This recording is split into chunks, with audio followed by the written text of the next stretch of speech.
with some cap space. We can accrue more, and then we can make a big ad at the deadline. Now all of a sudden it's like, well, if we make that ad, it's like it's still going to have to be within the cap compliance of the start of the regular season, not the accrued cap space, which is definitely changes things. Yeah, just it moves the goalpost once again, because it makes it harder. Makes it hard to trade and to make big moves. Absolutely, it does. It does. And like, what do you want if I'm the NHL, you look at your other. I'll put the NBA and I'll put the MLB in there, because NFL, it's harder to make deals in the NFL during in season. But you look at the NBA and MLB, how much movement happens in season, right? Especially in the NBA. It's because there isn't this idea of, we got to stick to a budget, and now we're going to hold teams to that for the first time in a really long, in a long time. Because how many years we talked about how many teams were over the salary cap? The NHL was fine with it up until this year.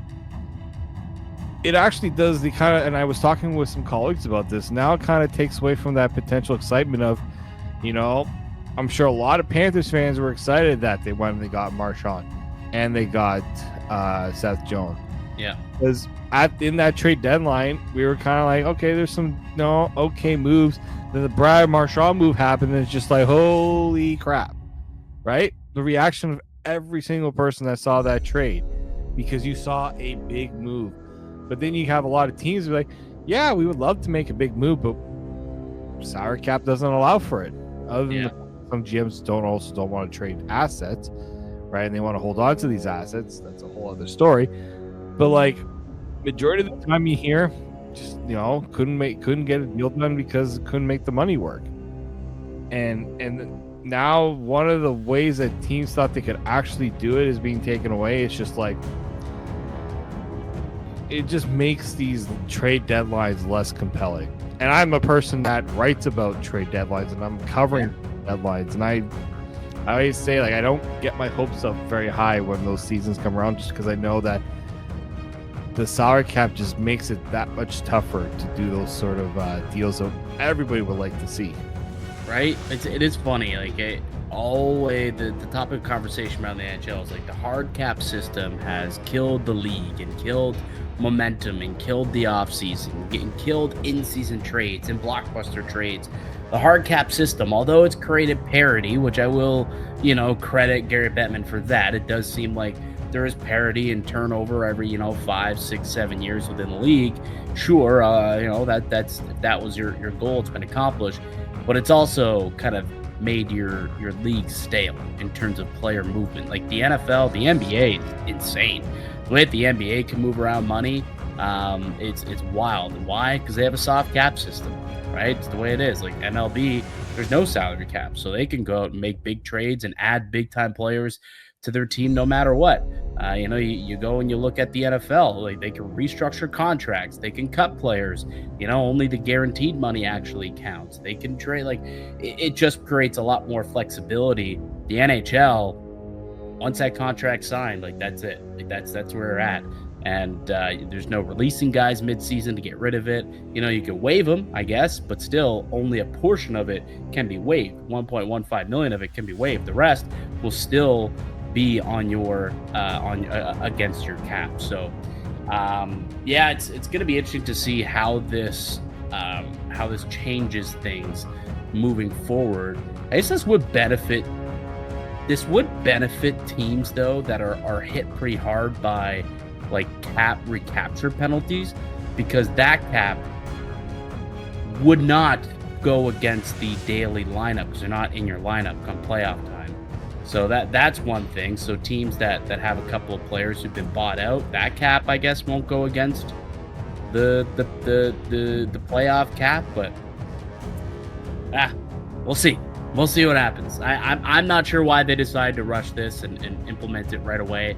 It does feel like it's something that maybe they could have given a full off season to allow teams to prepare for that, as opposed to kind of dropping it in here after the off season kind of already unfolded. But Neither you or I are Gary Bettman. We don't make the decisions. He gets paid very handsomely to make the wrong decisions all the time. Who are we? Who are we to argue with old Jerry Bettman there? All right, on the other side, the Maple Leafs and Dennis Hildeby come to an agreement on a long-term deal. What does that mean? And could a PTO be in the cards shortly? We'll get to that and more next in the Locked On Leafs podcast, part of the Locked On Podcast Network. It's your team every day. Today's edition of the Locked On Leafs podcast is brought to you by Monarch Money. Most people can't name all their financial accounts or even what they're worth, whether it's 401ks, properties, or investments. When you don't have the full picture, you can end up leaving money on the table. That's why there's Monarch Money. It's an all-in-one personal finance tool that brings your entire financial life together in one clean, easy-to-use interface on your laptop or your phone.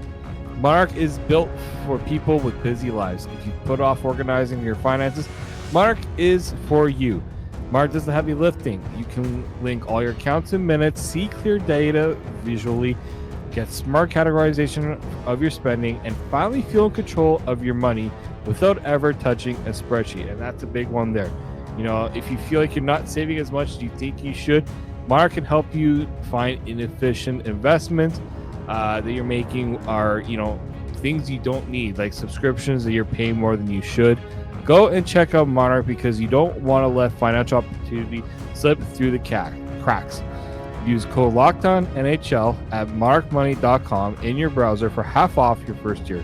That's 50% off your first year at monarchmoney.com with code LOCKEDONNHL. Welcome back into the Locked On Leafs podcast. Mike DiStefano, Dave Moore studio with you as we are each and every Monday, Wednesday, Friday, soon to be 5 days a week, Monday through Friday, in a couple of weeks here once training camp kicks off. You can find us free and available wherever you get your podcasts and also up on YouTube as well. All right, so the playoff salary cap is now being implemented in 2026. There's a couple other things too that will immediately be implemented this season that is part of the upcoming CBA. The no deferred compensation in contracts will no longer be allowed. No double salary retention in trades. That's another one that is going to be implemented. And this is another one that could impact the trade deadline. Like, the double salary retention was huge. Like, that was a huge way for teams to try and get players to fit them under the cap. But I guess it kind of makes sense that if you need double salary retention to get a player, there's a good chance that that player will no longer be eligible for